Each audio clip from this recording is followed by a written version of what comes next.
This meeting is meant to be interactive, so please feel free to come to the microphone, ask questions. It'll be a good debate and good discussions for everyone. Thank you. All right. Okay, so both will head back to get ready for our first series of cases, and we have few lectures for next about 80 minutes or so. As usual, I'll start with my first talk, that is the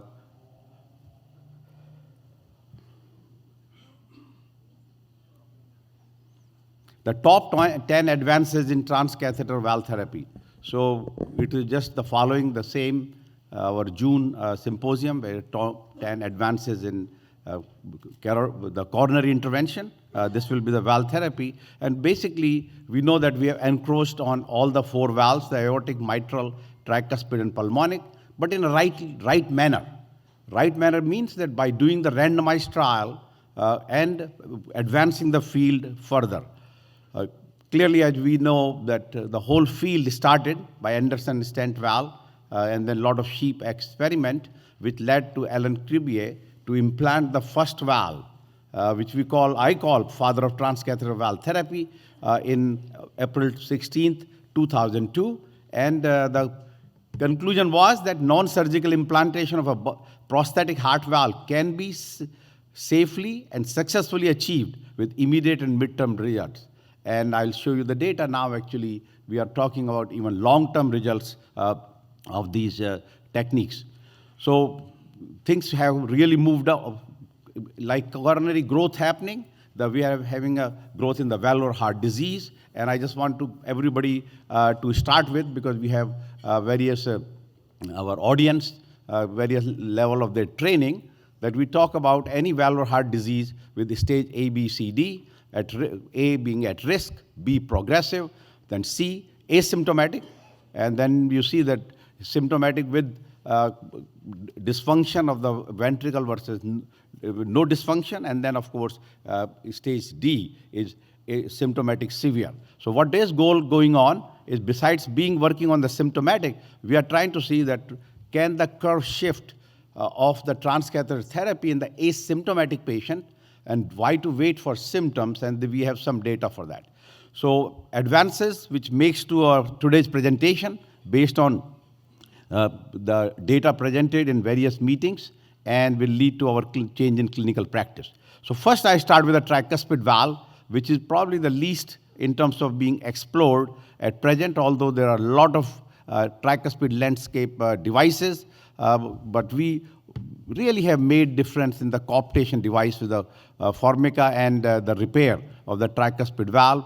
And so we have data on the long-term outcome of the former transcatheter tricuspid valve, which goes into the tricuspid valve and sits at the RV and shows the good overall improved decrease in the TR from 95% significantly to 33% and maintained up to 3 years. And so also symptomatic improvement in these patients. So some device for the tricuspid valve.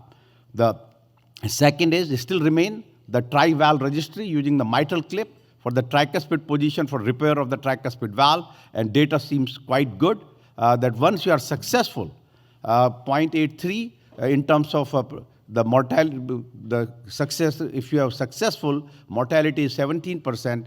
If not, then becomes almost 30%. So key is that using the tri-valve, mitral valve clip for the tricuspid position, reasonable, and that is what we're doing at present in some cases. Although we have dedicated tri-clip system, which is undergoing tri-illuminate trial in the United States, and of 15 center, the total at present, the 30 cases have been done, 7 at Mount Sinai. Gilbert Tang is the PI, and primary endpoint is 30-day reduction of TR. The clip is undergoing quite a bit of changes, but definitely the tricuspid field is slowly moving forward. There are many other trials which are on the horizon. Second is alternate access for TAVR. So of the various access, already first started with the transfemoral and transapical, but then a lot of data came that transapical had a higher complication. Then other alternate approaches came in with the subclavian, transaortic, Although first case, if you recall, the first of Alan Cribia was done transseptal, which was abandoned after 2-3 cases because of going through the transseptal and cutting the cord A, causing severe mitral regurgitation. So what remains the most important is the iliac artery or iliotransfemoral, and if not possible, then we go to some other routes, including transcaval, and now coming up with the transcarotid, which we could not have thought 5 years ago.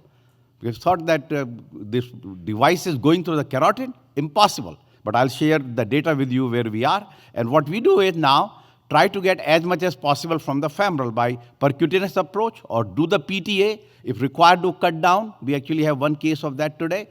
Or use the intravenous vascular lithoplasty or lithotripsy, basically IVL. These alternate approaches have emerged over the last few years, and of course, experience is small.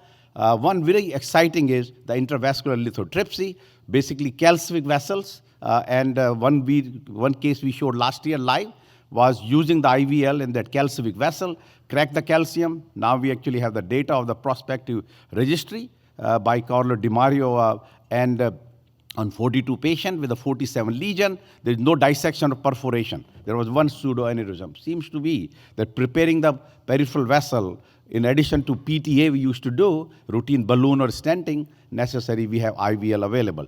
This data from us in terms of subclavian versus transaortic, and subclavian seems to be better compared to transaortic. So transapical, transaortic seems to be no good, and then subclavian comes next. And then, of course, the vena cava technique. It has a lot of enthusiasm a few years ago. Since then, after the initial data, so basically just to show everybody that you go through the vena cava, vein, puncture, get into the aorta. And this all is identified on the CAT scan. And then through this, you exteriorize and put a sheath in. And that is how, and in the end, put a closure device. So this is the technique of the caval, which was very exciting at one point. It is probably those who really believe in it. It still continued. We actually at Sinai, we tried only one case so far, and we didn't go further and in this technique. But yes, this is another alternate technique. What really has been is now the latest one being the transcarotid from the multi-center French registry, presented this year by Thomas Medin, and basically showing that selected patient, very good survival curve and clinical outcome, and a very low incidence of stroke at 30 days, about 1.6%. So as you see all, that transcarotid in large number of patients is possible. Particularly, you have to be careful which case to select. Now, if you take transfemoral, these are various major complications, life-threatening, the bleeding, stroke, or all-cause mortality.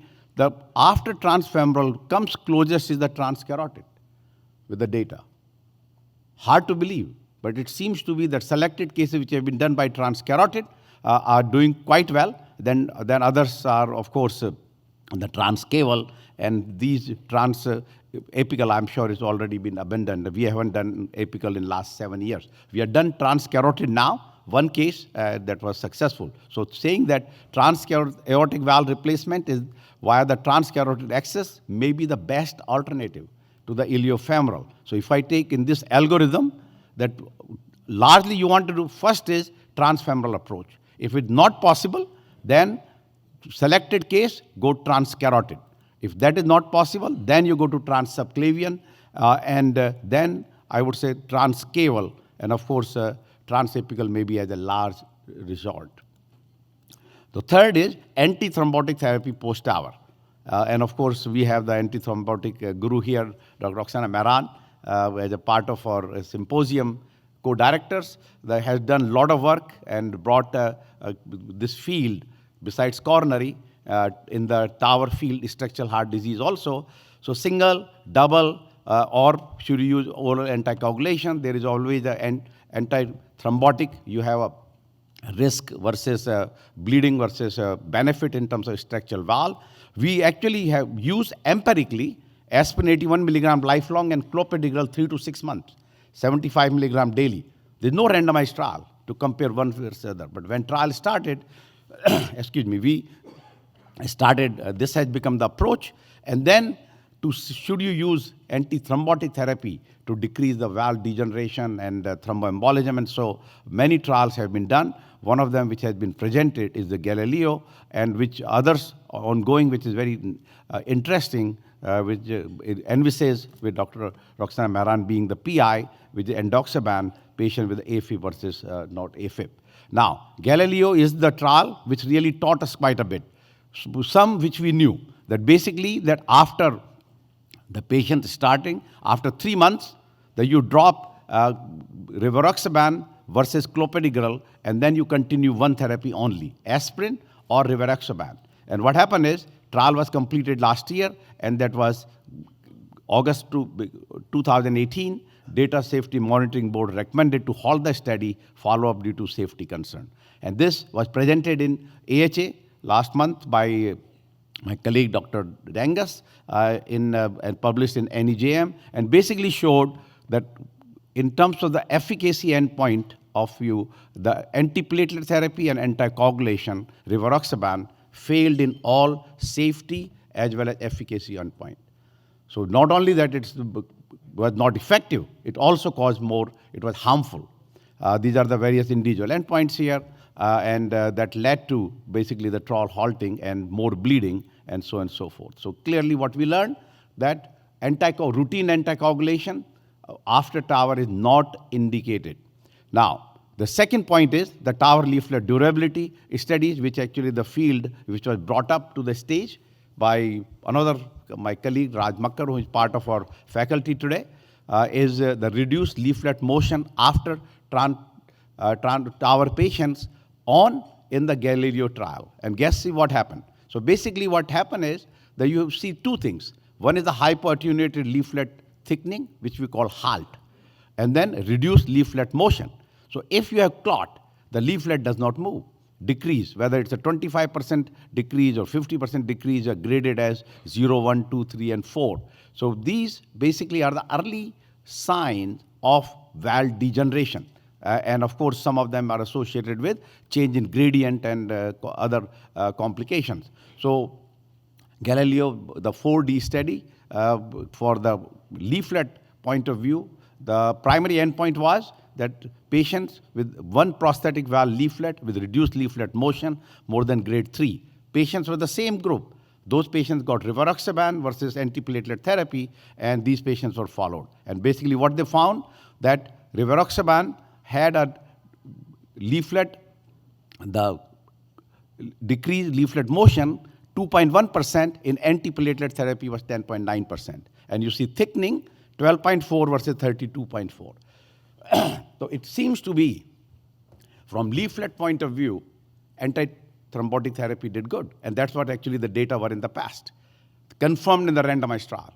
But mortality and bleeding is the price you paid. So therefore, what is the conclusion? That should not be used. So leaflet, we don't know what will happen with these. It showed the same thing, that with the anticoagulation, you have less of those leaflet issues at follow-up of 1 to 2 years and so.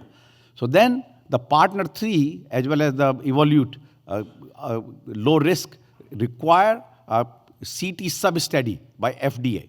And to see what happened to this subclinical leaflet thrombosis in the randomized way to the TAVR as well as versus surgery. And the point was the same, to look for the HALT, which is a hypoattenuation leaflet thickening, or reduced leaflet motion. So this was again presented in TCT a few months ago, and showing that with the TAVR, you have a higher incidence of the HALT compared to surgery at 30 days. But guess what happened? Once you get to 1 year, the difference is there, but less. So you see something happens to the valve after the TAVR that has a higher hypoattenuation or decreased thickening, and this actually puts it together, whether 30-day or 1 year. If you see here that many patients who have initial at 30-day HALT, half of them disappears even without treatment at one year. So what does it mean? They're still trying to understand a little more mechanism of this. And then those who did not have anything in the beginning, some of them will develop HALT later on. So this is for TAVR. Now guess for surgery. Surgery in the beginning, nothing, almost one case only. But those who had, of the 5, 1 remained, and those who did not have it, 19 developed thickening at 1 year.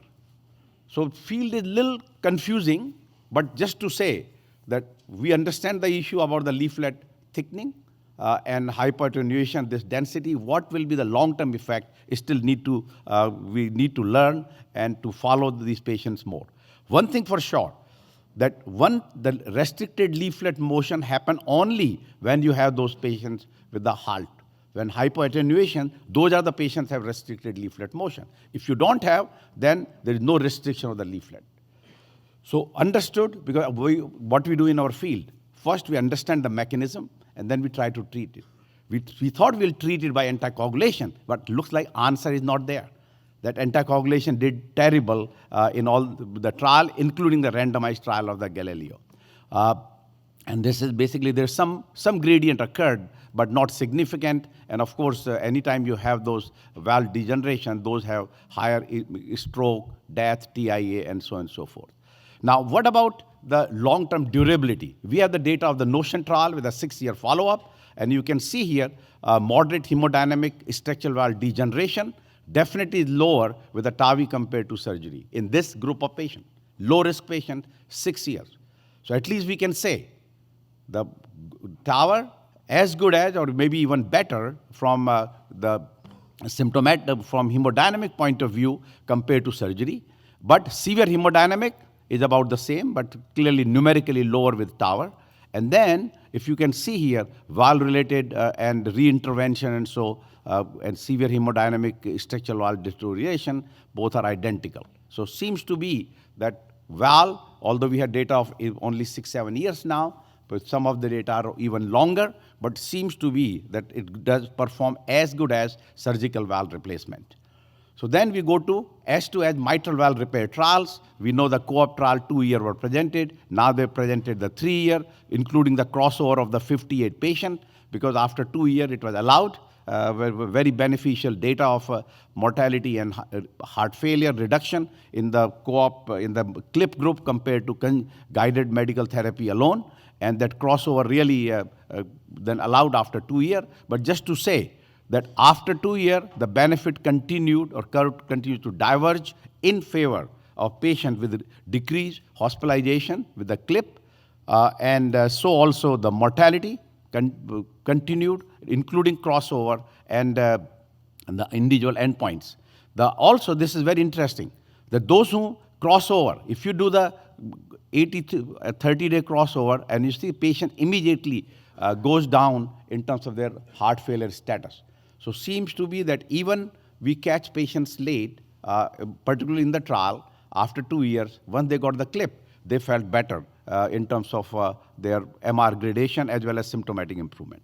Another device which is evolving very rapidly is the CLASP, the PASCAL in the CLASP study with the 30-day result. It seems to be a little simpler, less steps compared to the mitral clip, although mitral clip is very well studied in so many thousands of cases. This is just the early stages of the device, but seems to be little better or easier. I would say, I can say better at present, sorry, that it's easier compared to mitral clip and has a good reduction in the mitral regurgitation and a good short-term outcome, but long-term data we still need to see for this device. Then we have a lot of data on the TMVR devices. We know that overall, the many reports have been earlier presented about using the SAPIEN 3 valve-in-valve. What we learned basically was that if you use valve-in-valve, valve-in-ring, or valve-in-MAC, the 1-year mortality 1430 and 62.8. So we say MAC, no good for SAPIEN, and that is what we did. We don't use that now. So the data presented by Maria Guerrero in TCT of the 1-year outcome of the mitral valve-in-valve using SAPIEN 3, and basically showing that, of course, the number of these cases are going up, number of the sites are more, What has changed basically is the transapical has gone down significantly and everything is now transseptal. And this actually is very important implication. We as an interventionalist, the transapical 203, more transseptal, and overall STS score is the same, but the efficacy is same by both technique, little better with the transseptal, but look at the effectiveness, all-cause mortality. If the transseptal lower compared to transapical. So key is every device now of the mitral, which started with the transapical, has to invest and come rapidly with the transseptal system, and these are the individual outcomes in the study. And transseptal versus transapical has a very hazard ratio in favor of the transseptal approach. The many other devices are ongoing at present for the TMVR, and 2 of them are in the randomized trial fashion at present, Intrepid with the Medtronic in Apollo, and then Tendyne with Abbott. Those are the 2 randomized trials in United States at present, enrolling patients with various degrees of either extreme risk or intermediate risk mitral regurgitation, in addition to multiple devices shown in this slide. And Apollo, we are part of it at Sinai. And one of the big is the MAC.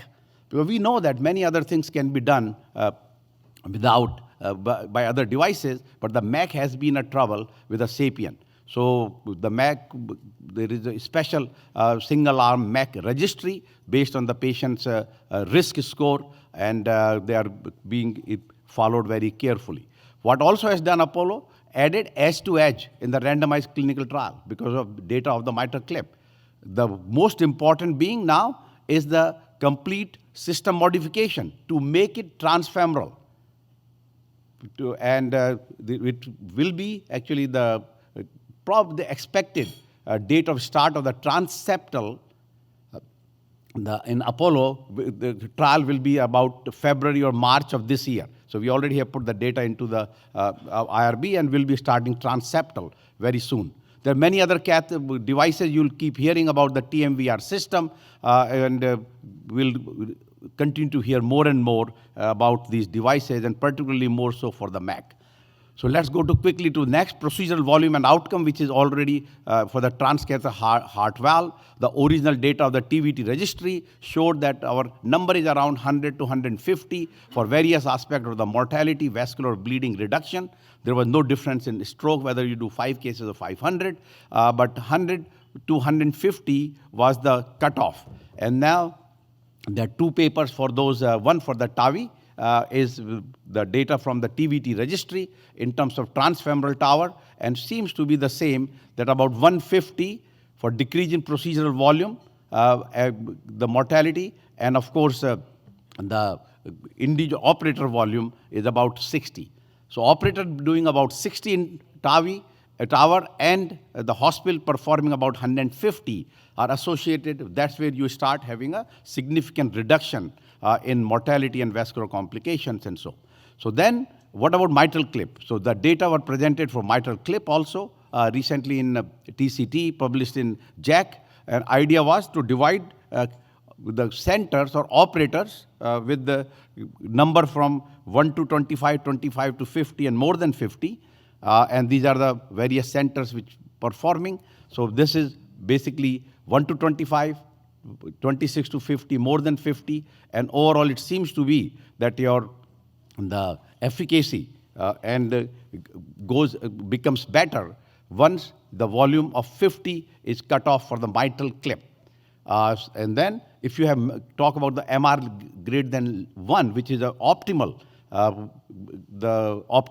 treatment, that really gets better in terms of the people who had done more than 50 TMVR. So operator case experience, clearly the procedural time gets less, and all the complications become less once you have case number 50 plus. So seems to be 50 is the cutoff for the mitral clip, and about 100 is the cutoff for the TAVI.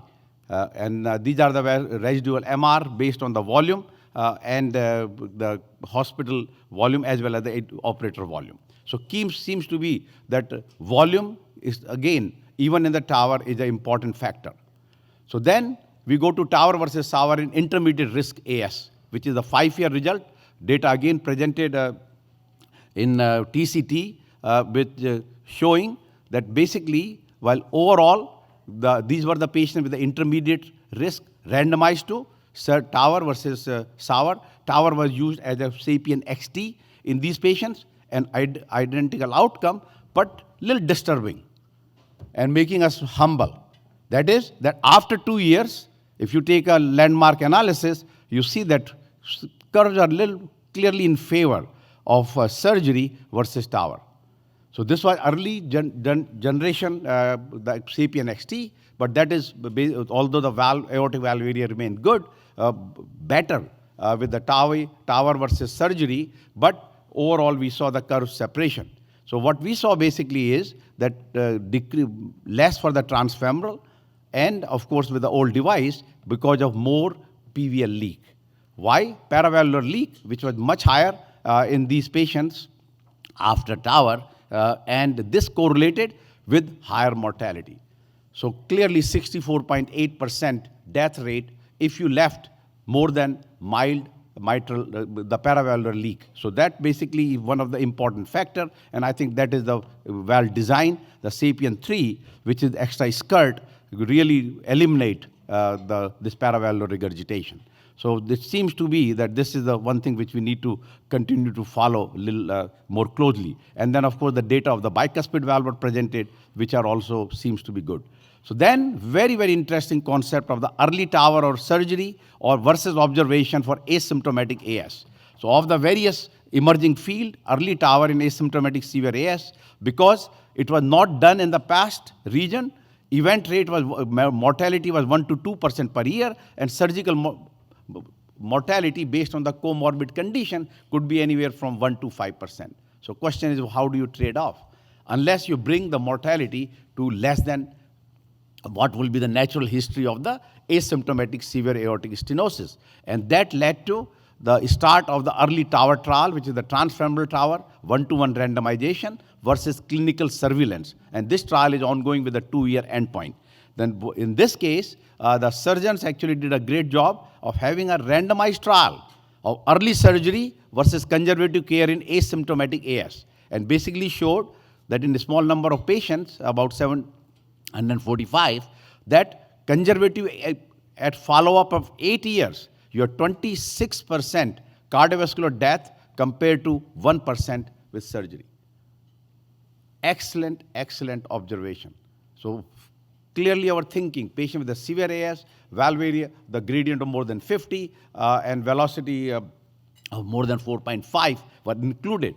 So that makes sense, the ground that why to wait? Because by waiting, you're not achieving anything. And these are the individual endpoints. And if you can see here, 1 year, 4 years, 6 years, 8 years. And then more important is that these patients require then ultimately valve replacement anyway. So early, we are going early in this field.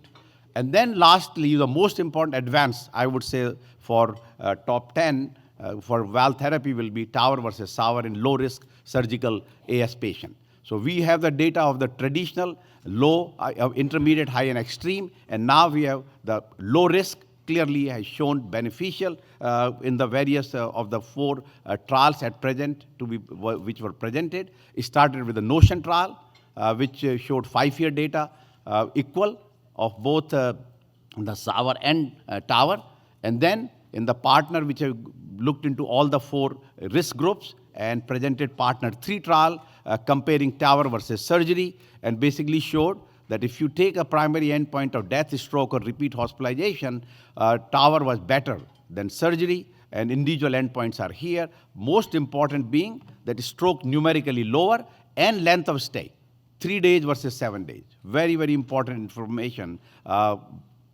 in this. The Medtronic low-risk data, similar kind, the death, stroke, and heart failure, all lower in terms of the in TAVR versus surgery, and lower length of stay, and better valve area. So that's consistently with the TAVR, you get a better valve area compared to surgery. So this will lead to now FDA expand TAVR indication, and this has been said that what happened, all of a sudden now we have the growth of these interventional procedures, particularly even in the low risk, supported by the randomized trial. So I would say these are the guidelines. Hopefully they'll get very soon updated by Dr. Nishimura, who has been in the task force, writing task force of these, that even in the low and intermediate risk group, I think the TAVR now should become class 1A indication. So we actually also, to engage coronaries is very difficult, and we have a device, the TAVR cath aid, which you can use and help to engage the coronaries and so. So these are the top 10 advances of structural valve therapy, and I'm sorry that took a little extra time, but this field is really expanding tremendously. With about 5,000 TAVRs are being done per month in United States. At present, the latest from the company perspective, the split is 68% seems to be SAPIEN, 32% because 32% of Medtronic. The Boston Scientific Lotus just has come into the market, but will take a little long time to get the numbers. So our growth has been consistent also. We are 352, and mitral clip growth also. So just sum it up, my last slide, that put it together, what we learned from various of these presentations, what change in clinical practice we need to do. TMVR for MAC, anticoagulation for TAVR, 5-year intermediate risk, not that good. And clearly anticoagulation is not good. Second, TMVR for TTVR, TAVR in bicuspid aortic valve, TAVR durability seems to be positive. Then valve-in-valve TMVR, carotid TAVR, and mitral valve repair, and the volume relationship, absolutely we have plus, good direction, good data. And the real are the TAVR in low risk and surgery in asymptomatic aortic stenosis, the real advances, I would say, for 2019 to make us better interventionalists and improve patient survival. And thank you very much.